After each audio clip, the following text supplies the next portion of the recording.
See, most people are going to look at you just like buying a book. They don't know the contents, they don't know anything about you, but they're going to judge you based on that cover of that book. So these messages I'm making are for the very people that claimed that they supported me and had any love for me at all, while they watched my life fall into the ruins that they themselves created. I write things that should never have to be spoken, but I'm choosing to speak them because I've lived inside of a place of drought that these people created for years on end, building up the pressure that no human should ever have to carry alone. I'm writing these things because my life story, my well-being, my memories, and even my sanity has been being placed strategically hardcore to the edge of circumstances that nobody should ever have to face. As if my autonomy was never mine. As if I was somebody else's property. Circumstances that I've struggled through to understand because of the places that they negatively took to impact my life, entirely leaving me alone, isolated, with intent, through poisoning me. So I'm speaking out from experience because that's all I have. The internal truth of what I've lived through, what I've survived, and what I've fought to escape, and the constant pressure that's been placed inside of my life. And these people want to act as though, why can't I just go to work every day like a normal person? Oh, well, gee, I think you know the answer to that question, brother. For the sake of it being that you're controlling my life coercively, setting up in stages to have other people poison me where you couldn't continue poisoning me growing up, to take it down full scopes, down full measures, meaning to literally stage me up for death in a premeditated murder. So it's internal what I've lived, and it's external of what I've actually survived through out here in the world. When I fought to escape, they fought harder to keep me within coercive control and coercive violence. So the truth is this. There was years that I felt like I was breaking down from the inside out. For years I felt sickness, confusion, these memory lapses where I wouldn't have been able to remember at the time that say those same things that I do remember now. And the exhaustion that it created, you just can't explain that kind of feeling. Fatigue not only from the poisoning, but fatigue from the psychological warfare. The entrapment into situations that literally doesn't make any sense. For these people to completely try and take over my life emotionally, within my relationships, spiritually, mentally, with a very chemical control of my body and my physicality, where I would be depending on my performance to get through work, and they wanted me designed through that weakness, unable to see the truth, unable to reason. So they needed me to be a dependent and completely lost. So whether or not anyone acknowledges or not, this is how it actually felt to me. My life was being staged. My life and relationships were being engineered to pull me under. Same people that I wanted to get away from, that wouldn't leave me alone for a long time, now designed the whole discard of me in a narcissistic way. As if the people Didn't think I'd ever reach reason for myself to see them for exactly who they were, but I did. These people knew things in my life in ways that they shouldn't. I was being drained, isolated, and crushed from every single direction with intent to snake away everything of mine so that these people could not only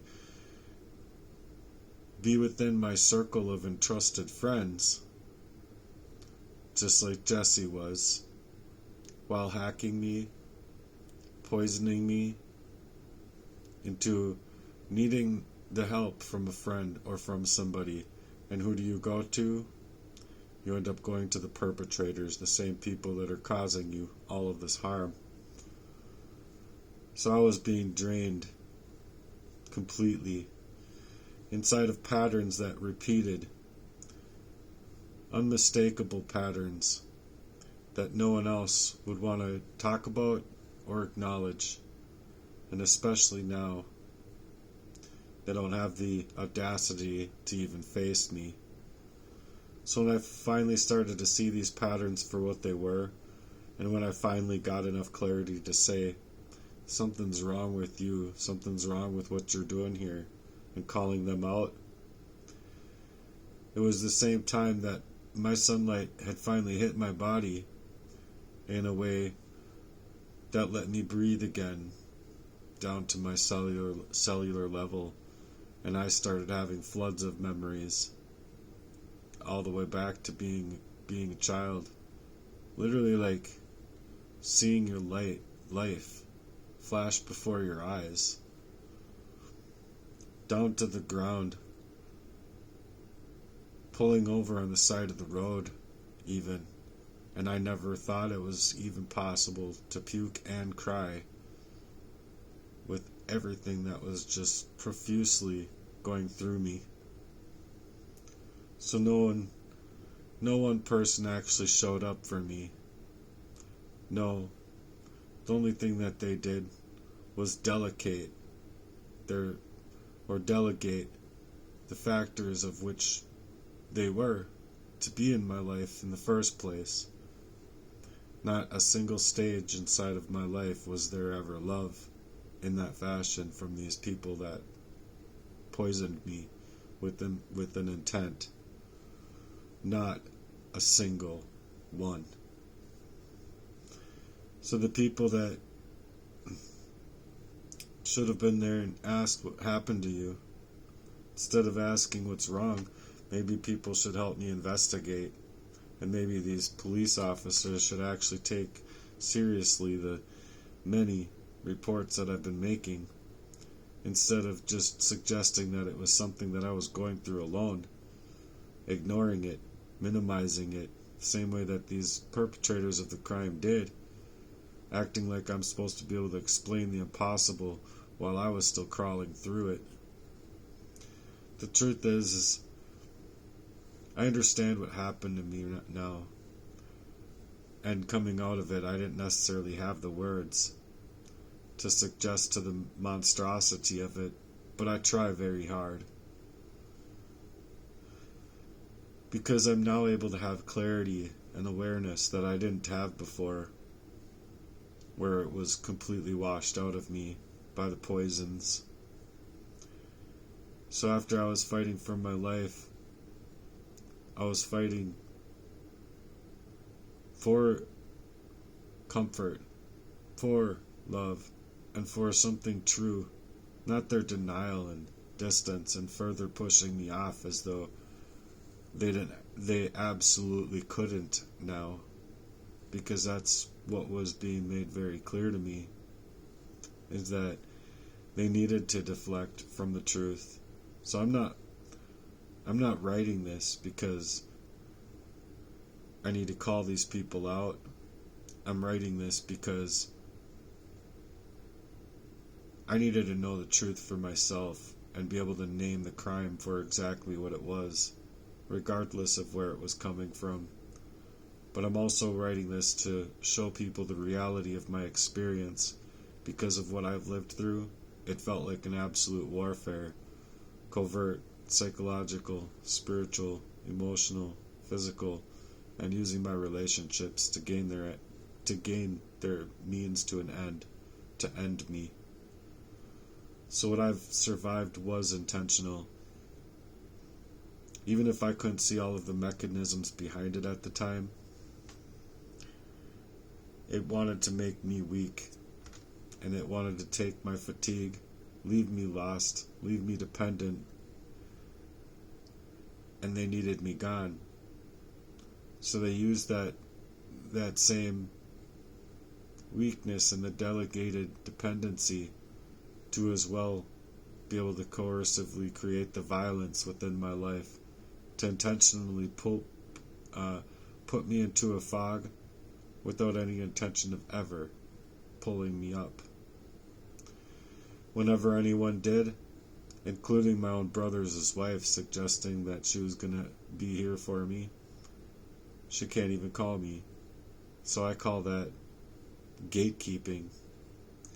You're gatekeeping your own family from the truth. You're not just gatekeeping me. You're gatekeeping your own children, and you're lying.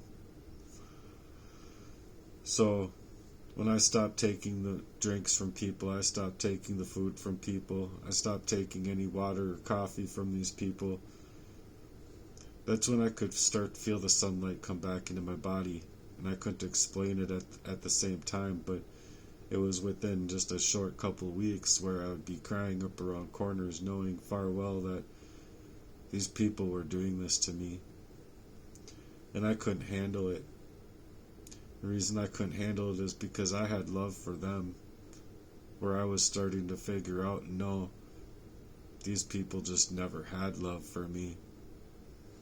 So you'd start to go through years and years of abuse, patterns of this abuse, to realize you're in a dangerous situation, my friend.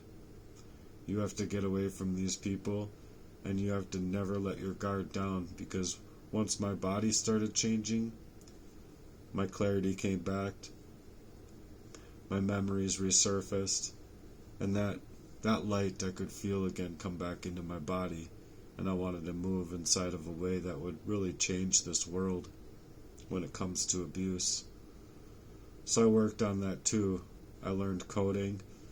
I started making a website, making everything clickable, getting everything prepared to be put up online.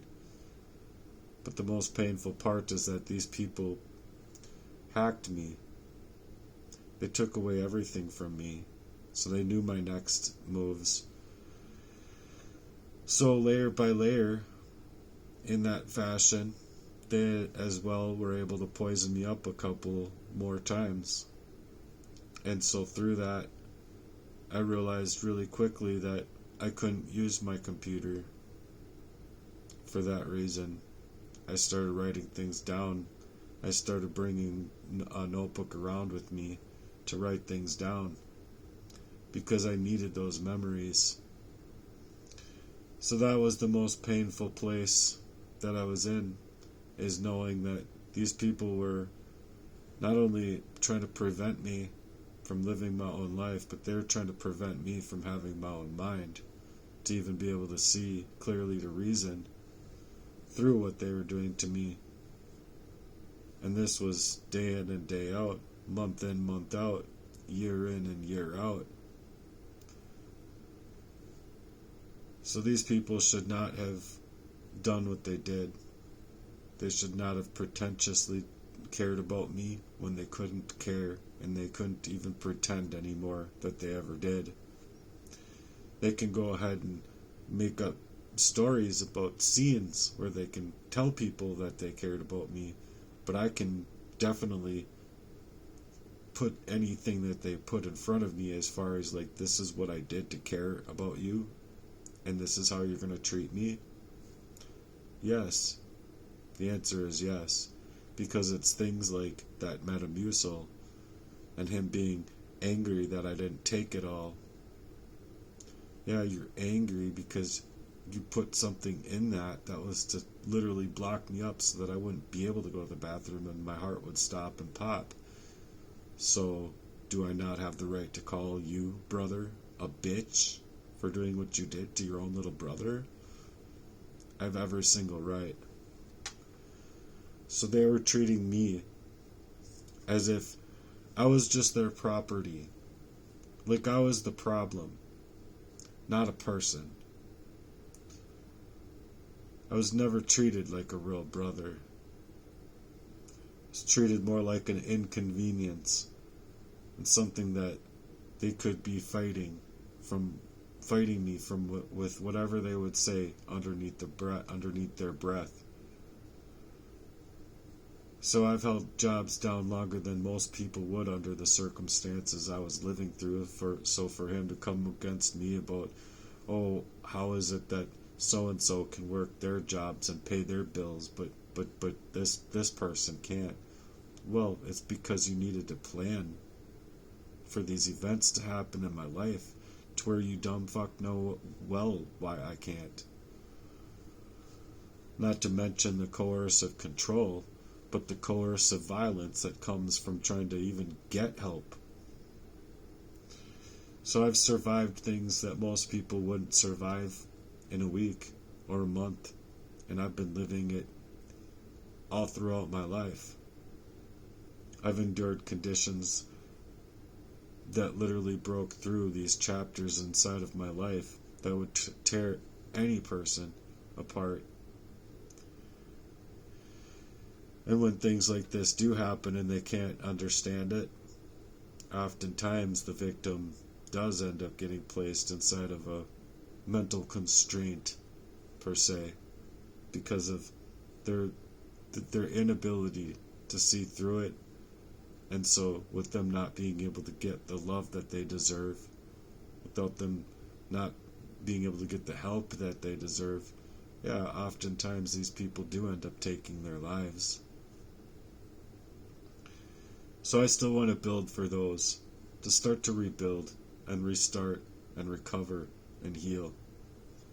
All while these people can stand by acting like I can't handle life, acting like I couldn't keep a job, acting like I'm the only thing that needs to be seen as unstable and messed up. No, what they were doing is completely creating this survival mode for me, and it had nothing to do with incompetence. I was fighting through things that no one ever helped me to understand. So when Jesse, for an example, was sitting there at the end when I was finally calling him out, finally making the decision to call him out and move in that fashion, he was saying that I was an idiot, it doesn't mean anything to me, just a flip of a switch. Can't be friends with me no more. Yeah, you never entailed to be my friend. And that's not love. That's not love at all. That's not loving. That's not kind. And it's actually very illegal what you've been doing. You've been fucking setting me up within poisonings so that you could psychologically control me within Syndicate for my relationship so that you can push me up underneath. So these people are poisoning me without my awareness. So I wasn't an idiot, unless you want to consider it being a pre-made idiot simply for allowing a person's brain to not be able to get the oxygen that it needs to be able to think and reason through and rationalize through. But I know that now because I can connect my thoughts to my mouth, just like you're seeing here. I wouldn't have been able to do this before. So it's why I'm creating content left and right, because this was a weakness induced by the harm that they've caused. It's not laziness. I've worked harder, longer hours, and through things that these people would never be able to get through.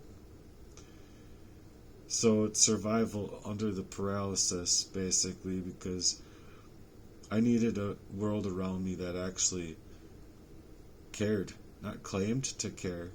I needed a world around me that actually stood around the laws that they're supposed to have and stand with those laws, not go around them.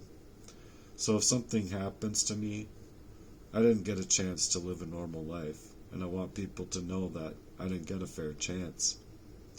I didn't get peace, I didn't get protection, I didn't get support, I didn't get these law people ever working in my favor. These people were working coercively too, to control a situation that was already there, present, just to break me down further. So within the coercive control, and these people work in that way, then it's coercive violence. So if I end up dying, I just want people to know that that would have never happened the way it did. And I want this to be made for the record, because it's not about trying hard. It's about the fact that you're being hacked, you're being controlled, so that these punk ass bitches can get away with rape, crimes of sedation, premeditated murder, control, extortion, espionage. So I'm trying to speak and I'm trying to get help, because I've survived a life that's been completely hijacked, hacked, and held inside of these invisible cages that most people couldn't understand. So I'm begging for the simplest of human rights, to allow me to live in peace, allow me to breathe, allow me to heal, and have a future that can't be stolen by the silences of others. And what I mean by that is, I deserve a new name, I deserve a new social security number, I deserve my birthrights to be given to me, not used, not mentally and brotherly abused by the same people that are supposed to be defending my rights. You people are supposed to be investigating a crime against me, not utilizing the crime to inflict more trauma. And that's what it seems that they're doing. It's just inflicting more trauma. So it really hurts, because not only am I a good person and a decent human being, but they utilized that kindness and they took advantage of it for weakness. They thought of it as weakness, as something that wasn't going to ever allow me to get to this point. So when I did get up that next day after being leapt up on my floor, I talked to my brother. I knew far the fuck well that he couldn't handle it. I knew even before calling him, he wasn't going to handle it with me calling. The reason he couldn't handle it is because what number of attack was that since I was, 5-6 years old? How many times was that? And this time it was way worse. And these times, the past few years, and longer, they've been way worse than just a controlled amount of rat poisoning or arsenic poisoning or ricin, however you want to say it. But it was a calculated poisoning, meaning to draw me up in the fashion of literally leaving me dead. And that's why I've been dealing with attempted murder in ways that I wouldn't have even been able to see at times. Just completely slipping out of myself, driving down the same roads that I'd always known before, and all of a sudden I don't even know where I am. I don't know what all the buttons are for. Like, why am I holding on to this pedal? What the heck is this pedal here? Oh, it's the gas pedal. Things like that actually went through my mind because of how much poison they got inside of my body. Next thing you know, I'm just trying to make it home, and I go right past a road that I'd always known, till you're like 20 miles out. So these people can go fuck themselves with what they did, literally, not figuratively. They can legitimately go fuck themselves. They stole away every piece of my life so that I wouldn't have a future of my own. And how could I create a future of my own now with this, when people only care about money? And if you ask me, the way that paper is used today, every little piece of mail, every little piece of paper, money, everything that has to deal with this kind of bullshit in our world just as garbage. It's all garbage. So no one should have to be placed in this way to die and be unheard. So this is my refusing to leave this world without telling the truth, so that people actually would have something, hopefully, that they can store and save, so that they can know that I was speaking the truth. Because I know for myself, if I was able to be left alone and work my mission, that I would have 2 jobs, at least, if not a third mission inside of my life, and I would be moving in ways that would make me not even look like I'm looking today. So it was total character assassination, total setups from the jump to take my life out. So within that, I'll leave this message, because I think that people don't hardly make it this far in the first place. But what I've dealt with is insanity, and what these cucks did, they had no right. They had no right to do these things to me. And they have no right deflecting and minimizing, staging up a whole discard within an intention to make it seem like I'm just unstable, when they were the very ones that were making sure that instability would be there. So until the next one, thank you for being here and supporting me. Your contributions mean a lot to me. Goodbye for now.